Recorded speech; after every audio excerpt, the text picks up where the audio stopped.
Hello all. So Passkey is on Android and Chrome. Starting today, Google is bringing Passkey support to both Android and Chrome. So I quickly tried this out and it was an amazing experience. So I thought I will share this with you. So how to create a passkey? For that you need an Android device and I'm using this website which is already integrated with Passkey.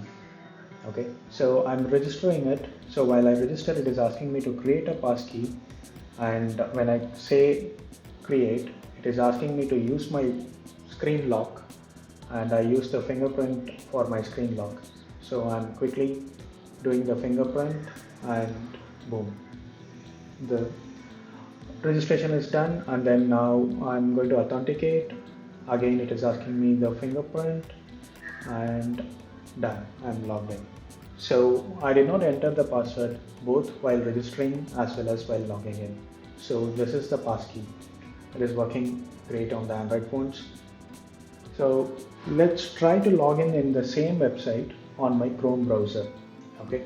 So for this to happen, I went to the same website, and to my surprise, as soon as I tapped on the edit text, I saw all my devices which supports Passkey, and I selected my phone and switched on the Bluetooth, and it is asking me to check the device.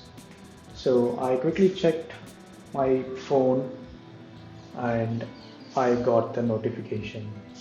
So on tapping on the notification, it is connecting to the device, and then I'm again using the same passkey, doing the fingerprint authentication, and bam, I'm logged in.